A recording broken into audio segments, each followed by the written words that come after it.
Hello everyone. तो आज अपन start करने जा रहे हैं जेनेटिक्स का लेक्चर नंबर 4। तो आज अपन स्टार्ट करेंगे कि सबसे पहला हेडिंग कि मेंडल ने मटर के पादप को ही क्यों चुना। तो क्या रीज़न था जिसके कारण मेंडल ने मटर को ही चुना। तो सबसे पहला रीज़न है यह एक द्विलिंगी पादप है। यह कैसा है? द्विलिंगी। द्विलिंगी का मतलब है मेल और फीमेल इसमें दोनों हैं। तो जिससे क्या फायदा होगा? जिससे स्वपरागण तथा परपरागण स्वपरागण तथा परपरागण करवा सकते हैं। यानी कि सेल्फ और क्रॉस पॉलिनेशन कोई भी करवा सकता है, कराने में आसानी। ओके, ये इसका रीजन हो जाएगा। फिर नेक्स्ट है आकार छोटा। पादप का आकार छोटा है तो उसको कम क्षेत्रफल में उसको हम कम कम क्षेत्रफल में आसानी से लगा सकते हैं, यानी कि जगह भी इसको कम चाहिए होगी। ओके, फिर है नेक्स्ट है अपना बीजों की संख्या अधिक। इसमें है बीजों की संख्या अधिक मिलती है तो हमें ज़्यादा से ज़्यादा रिजल्ट मिलेंगे। ओके, नेक्स्ट है इसका जीवन काल छोटा, 3 से 4 महीने। तो अपने को इंतजार भी कम करना पड़ेगा रिजल्ट्स के लिए। नेक्स्ट है वार्षिक पौधा, यानी कि किसी भी मौसम में इसको आसानी से लगा सकते हैं, किसी भी मौसम में अनुकूलित और प्रवर्धित, यानी कि इसको आराम से उगाया और ग्रो करवाया जा सकता है। नेक्स्ट है इसमें लक्षणों की संख्या सीमित, और हम जानते हैं कितने हैं? 7 जोड़ी लक्षण हैं।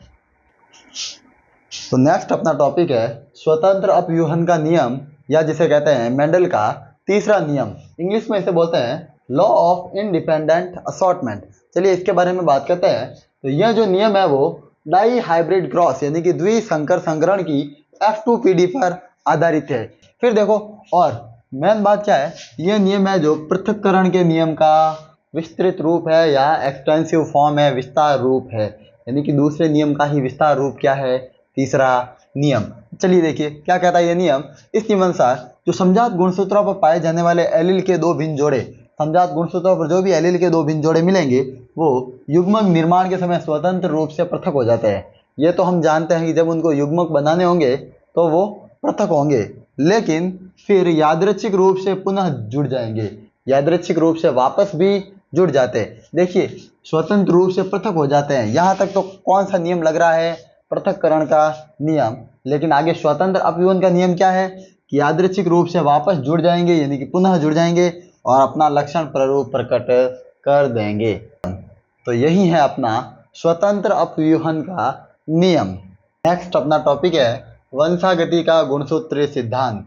क्या है वंशागति का गुणसूत्र सिद्धांत? अब देखिए इस सिद्धांत को दिया था वॉल्टर सटन और थियोडोर बोवेरी ने। किसने दिया था? वॉल्टर सटन और थियोडोर बोवेरी ने, यानी कि सटन और बोवेरी ने दिया। फिर देखिए ये सिद्धांत क्या कहता है कि जो गुणसूत्र है, इस सिद्धांत के अनुसार जो गुणसूत्र है वही वंशागति के वाहक होते हैं। यानी कि ये जो वंशागति चल रही है, जो आनुवंशिक लक्षण है वो एक पीढ़ी से दूसरी पीढ़ी में स्थानांतरित हो रहे हैं, वो सब किसके कारण हो रहे हैं? गुणसूत्रों के कारण। और फिर देखिए जिन पर यानी कि उन गुणसूत्रों पर क्या मिलता है? मेंडेलियन कारक, और जिसे हम कहते हैं जीन पाया जाता है। देखिए इसके बारे में अगर हम बात करें तो मेंडल ने जब अपने नियम दिए थे तो मेंडल को जीन का अता पता नहीं था, तो मेंडल ने उसको एक कारक माना था। तो मेंडल ने तो बाद में उसको क्या नाम दिया गया? जीन। तो पहले इसको मेंडल ने कारक के ही माना था कि कोई फैक्टर है, कोई कारक है जो इन लक्षणों को नियंत्रित कर रहा है, लेकिन बाद में पता चला उसका नाम क्या दिया गया? जीन। इसीलिए पहले उसको क्या बोलते थे? मेंडेलियन कारक। और जो स्वतंत्र रूप से पृथक होकर, यानी कि जो गुणसूत्र है वो आगे स्वतंत्र रूप से पृथक होते हैं और एक पीढ़ी से दूसरी पीढ़ी में वंशागत होते हैं।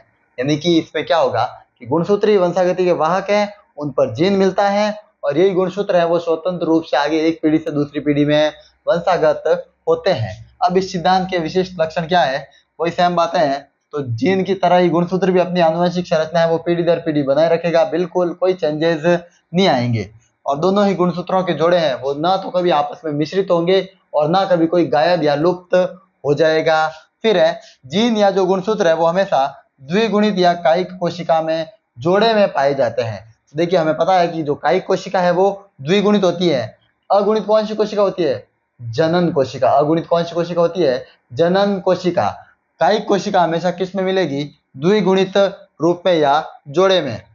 फिर है निषेचन के बाद में दोनों ही गुणसूत्र हैं वो वापस अपनी द्विगुणित अवस्था, यानी कि निषेचन से पहले क्या होगा, NN होती है कोशिका और फिर आगे वो क्या बना लेती है 2N, यानी कि द्विगुणित। तो गुणसूत्र भी क्या क्या हो जाएंगे आगे, द्विगुणित अवस्था में आ जाएंगे। और समजात गुणसूत्रों के जोड़े हैं वो अर्धसूत्री विभाजन के दौरान क्या बनाते हैं, सिनेप्स।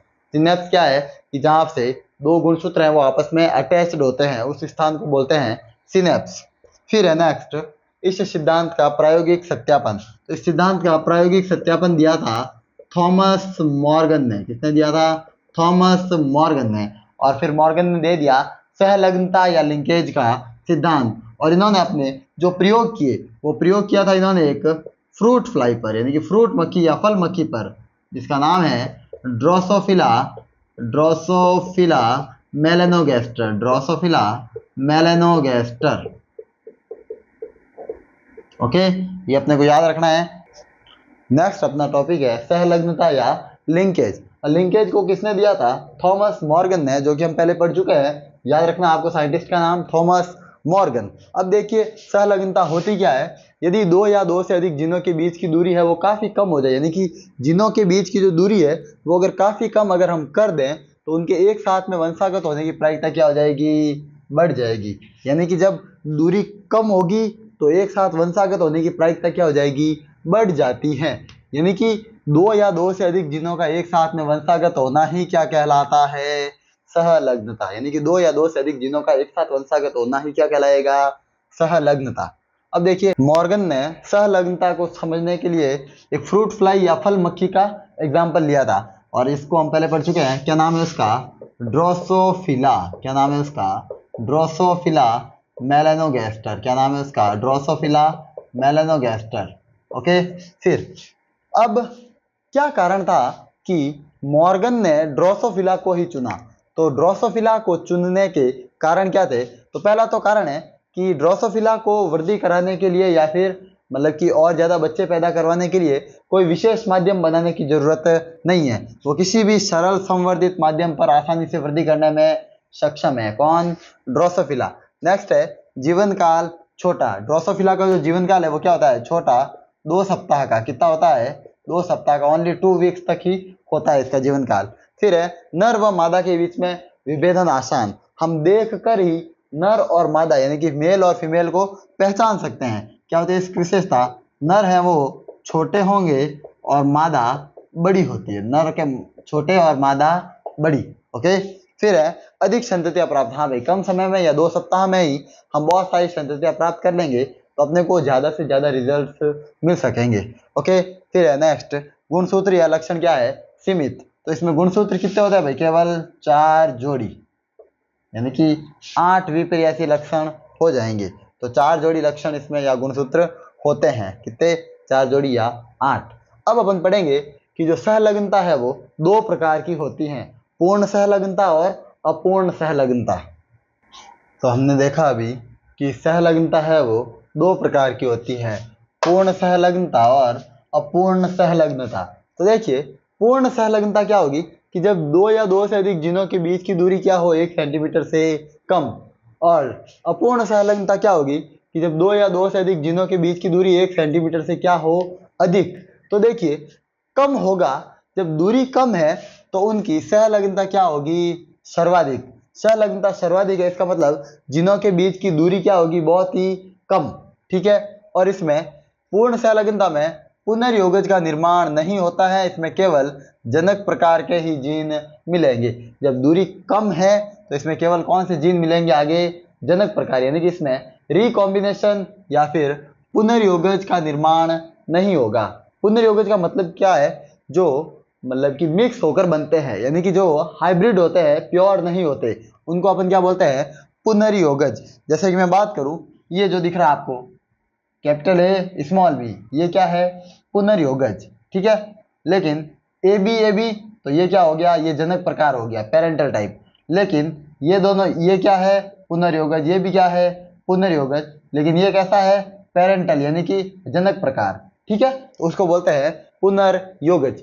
अपूर्ण सहलग्नता में देखें तो दो या दो से अधिक जीनों के बीच की दूरी कितनी होनी चाहिए, 1 सेंटीमीटर से अधिक। तो उनमें जीन विनिमय क्या होता है, क्रॉसिंग ओवर। जीन विनिमय क्या होता है, क्रॉसिंग ओवर। यानी कि जब हमने पढ़ा था कि डीएनए जब आपस में जो है डीएनए के दोनों स्ट्रैंड्स के बीच में क्रॉसिंग ओवर होता है, यानी कि जीन विनिमय होता है। तो जब दो या दो से अधिक जीनों के बीच की दूरी 1 सेंटीमीटर से अधिक होगी तो उनमें जीन विनिमय की प्रायिकता क्या हो जाएगी, बढ़ जाएगी। और इसमें पुनर्योगज का अनुपात भी बढ़ जाएगा, यानी कि इसमें पुनर्योगज भी बनेंगे, लेकिन पूर्ण सहलग्नता में पुनर्योगज नहीं बनते हैं।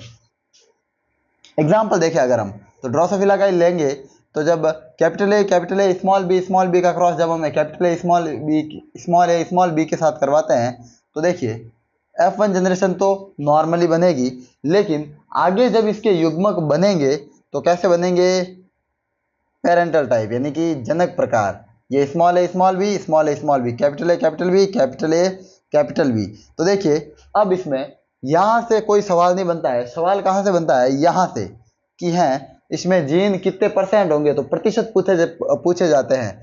तो पूर्ण सहलग्नता में जो जीन होंगे वो जनक प्रकार तो होंगे 98.2%, यानी कि मैक्सिमम ये चला गया। फिर है पुनर्योगज या रिकॉम्बिनेंट कितने परसेंट बनेंगे, तो 1.8% ओनली, ठीक है, जिसकी कोई वैल्यू नहीं है, यानी कि पूर्ण सहलग्नता में पुनर्योगज का निर्माण बिल्कुल नहीं होता है। अब देखिए अपूर्ण सहलग्नता का अगर हम एग्जाम्पल लें तो इसमें भी सेम टू सेम क्रॉस होगा, लेकिन आगे चलकर जनक प्रकार के भी बनेंगे और पुनर्योगज का निर्माण भी होगा। अब इनमें अगर हम जीन का प्रतिशत देखें तो जनक प्रकार कितने होते हैं, 62.8%, यानी कि 62.8%, और पुनर्योगज कितने होंगे 37.2%। कितने हो जाएंगे, 37.2%। अब देखिए सहलग्नता के बारे में और अगर हम बात करें तो सहलग्नता स्वतंत्र अपव्यूहन के नियम का अपवाद है। सहलग्नता किसका अपवाद है, स्वतंत्र अपव्यूहन के नियम का, यानी कि इसमें 9:3:3:1 का नियम लागू नहीं होता है। तो ये थी अपनी सहलग्नता और उसके प्रकार। Okay, thank you for watching. तो मिलते हैं अपन अपने नेक्स्ट वीडियो में, तब तक के लिए बाय।